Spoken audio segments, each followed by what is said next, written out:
história institucional de mais de 40 anos. E eu trabalho ali na graduação, também trabalho no programa de estrito senso, tem alguns colegas aqui também, é um programa de mestrado em disciplinar e desenvolvimento de sociedade. O tempo para nós é uma coisa bastante estranha, né, em algumas coisas. Se fosse 10 minutos na Fórmula 1, a gente conseguiria, com certeza, fazer muita coisa, não é isso? Se fosse 10 minutos no MMA, nosso amigo Júlio Cigano, que é campeão mundial, que é natural do caçador, ficava com a cara que era um desastre, né? E aqui na academia, 10 minutos, evidentemente que às vezes a gente consegue dizer alguma coisa, mas nem tudo que a gente gostaria, mas enfim, é um desafio.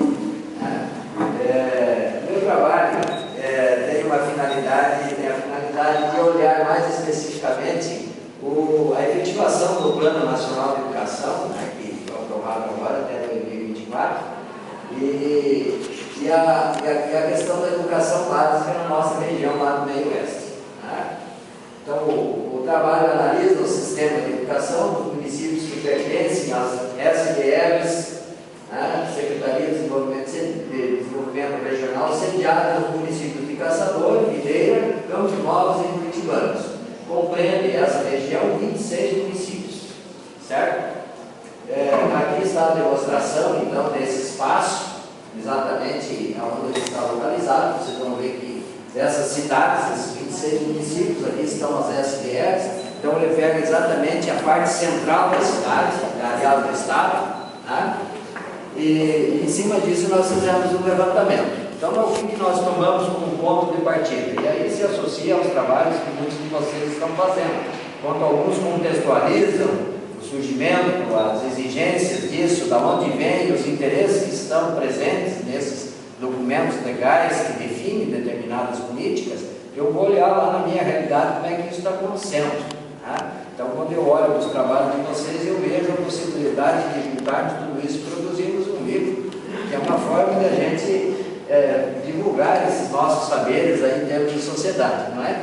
Então, vejam, que pode servir, inclusive, para outras regiões. Eu, quando fiz o meu doutorado na URGS, nós publicamos um livro que talvez seja referência para alguns de vocês, Dilemas da Educação Brasileira em Tempos de Globalização Neoliberal, entre o público e o privado. Essa ideia foi uma ideia nossa, é um livro que hoje circula em muitos programas de pós-graduação, a gente publicou ele pela URGS, né? Então, vejam, são essas ideias que são importantes em termos de divulgação. Então, aqui nós temos, então, os documentos que eu analiso, o Plano Nacional de Educação como base, né? Então, o que a gente quer olhar? Dentro do Plano Nacional de Educação, nós vamos olhar basicamente como é que está sendo o acesso à escola e a permanência dessas crianças na escola. Não só o acesso, mas a permanência. Então, são esses dois aspectos. Nós não estamos olhando a estrutura, nós vamos ver que tem alguns aspectos que vão avaliar a estrutura, daqui a pouco as escolas vão passar por um processo de avaliação institucional, não só por avaliação de aprendizagem, né? É um processo que está sendo implantado no Brasil, logo ele vai efetivar, mas enquanto isso nós temos outros processos, que são os processos de aprendizagem que estão aí em construção, certo? Então, o que a gente quer olhar? A gente quer olhar essa permanência do estudante na perspectiva, o que isso vai impactar em termos de desenvolvimento da sociedade, uma vez que a escolaridade, né, dependendo das suas condições, pode ser um divisor na vida das pessoas. Né? Então, o problema da pesquisa é exatamente olhar, né, qual é a evolução do número de crianças nessas escolas, né, e como se dá a permanência desses estudantes nas escolas. Então, são os dois aspectos. Né? Número de matriculados, se ficam ou não ficam na escola.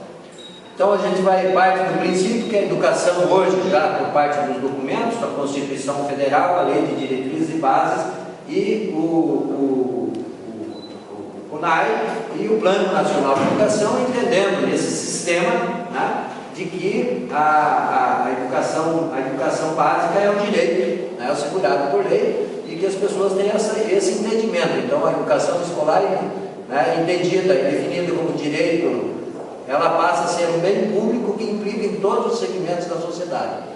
Ela é um bem público de caráter próprio por implicar a cidadania e seu exercício consciente, por qualificar para o mundo do trabalho, por ser gratuita e obrigatória no ensino fundamental, por ser gratuita e progressivamente obrigatória no ensino médio e por ser também do dever do Estado na educação infantil. Então nós pegamos as 3 etapas da educação básica: infantil, 4 e 5 anos, ensino fundamental, primeira e segunda fase, que são mais 9 anos, e depois então o ensino médio, que são mais 3, que é a obrigatoriedade da educação básica hoje, dos 4 aos 17 anos, que compreende 14 anos de escolaridade, e o Brasil está entre os países do mundo, entre o que tem o maior período de escolaridade do mundo, que é exatamente esses 14 anos, certo?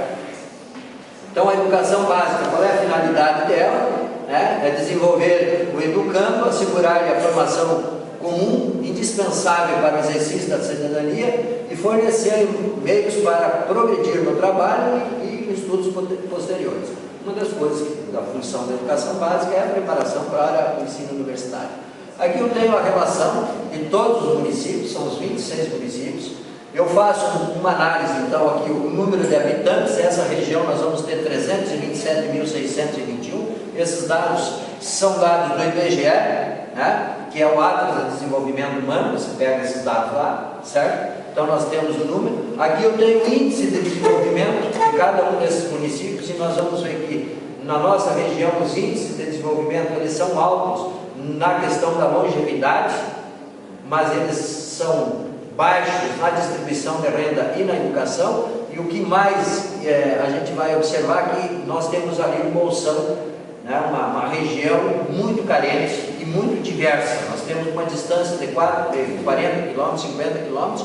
Nós temos os principais municípios, inclusive alguns colocados entre os melhores do Brasil. Joaçaba, por exemplo, é o 9º país em desenvolvimento humano no Brasil, que fica a 100 km nosso. E eu tenho o Calmon, por exemplo, o Calmon de Timó Grande, que estão entre os 295 municípios do estado. Nós temos, eles estão entre os piores em desenvolvimento humano. Calmon, por exemplo, de 295 a 293, certo? Então, dentro de uma mesma região do estado, o estado de Santa Catarina hoje, se não me engano, é o 4º, 5º estado, ou aliás, o 7º do estado no Brasil em renda. E aí nós temos uma distribuição. Temos uma distribuição de renda na cidade, na região, muito diferente. Caçador, por exemplo, é a 17ª economia do estado e tem a 148ª colocação em desenvolvimento humano. Então, o que o Brasil é, em termos de distribuição de renda a nível nacional, né, aliás, a nível internacional, essa desigualdade, Caçador, em termos nacionais, comparado às outras regiões, ele é pior do que o Brasil em nível internacional, né? O meu tempo aqui já se foi. Enfim, então, é só para a gente olhar esses dados, o quanto eles são importantes, e eles podem servir exatamente para outros também, de repente, desenvolverem suas pesquisas. Então, eu poderia olhar cada um desses dados. Ali eu tenho o número de estudantes, e aqui eu tenho o número de o quanto representa em termos de sociedade, certo? Então, nós vamos ver que quanto maior a desigualdade, só vou pegar como exemplo, ó, Ivon Regis, Calmon, certo? Onde é que está o Calmon aqui? Em cima, Calmon. Vocês vão ver que quanto maior o índice de desenvolvimento, maior número de crianças ainda. Aí que nós temos algumas contradições nesse processo, né? Que ainda as famílias têm muitas crianças, entretanto, onde tem a maior desistência de criança e uma série de outras questões que depois a gente vai perceber aonde, a gente vai perceber aqui, certo? Foram pesquisadas 128 escolas, aliás, 212 escolas. 128 são 128 municipais, 66 estaduais, então somente 18 particulares. Essas 18 particulares só existem nos municípios 7. Pronto. Aqui estão os dados, né? Então, para mim concluir, os dados por etapa, ensino fundamental, o Plano Nacional de Educação. Depois, se vocês quiserem dar uma olhada no artigo, como é que funciona, e análise nós temos lá. Então, aqui nós temos desistências também. Vamos ver que concentra o número de crianças aqui, para lá já começa a desistência, e aqui diminui também. Então, nós temos 2 processos de diminuição. O 6º e o 7º ano, onde o número de estudantes é maior, daí já começa a desistência, e nos anos iniciais também, por causa do número a redução do número de filhos nas famílias. Então nós temos 2 processos aí. A educação, ensino médio também, vocês vão ver que há uma desistência, daí vocês pegam o Caçador aqui, ó. nós temos, no primeiro ano do ensino médio, nós temos 1.955 estudantes, e se nós pegarmos quantos estão terminando em 2014, 984, significa que 50% dos jovens que entram no ensino médio não terminam. Eu estou pegando o universo, certo? Então eu peguei só a SDR de caçador. Daí se eu pegar aqui as SDRs, eu tenho uma análise também do desenvolvimento econômico, que passa também pelas atividades que esses municípios desenvolvem. Então, alguns fatores também vão estar presentes, certo? Então, minhas considerações são o seguinte: Santa Catarina tem uma divisão, uma distribuição de poder semelhante ao que faz o governo federal. Talvez seja um estado no Brasil que tem uma delegação de poder para as suas regiões. Cada região dessa tem uma sede do governo, que são chamadas de SDR, certo? Então, o que acontece? Assim como eu tenho um sistema nacional que distribui educação superior a nível nacional, ensino médio a nível de estado e educação, ensino fundamental para os municípios, na nossa região nós também temos essa distribuição quase que na mesma condição, no sentido das responsabilidades e algumas responsabilidades políticas.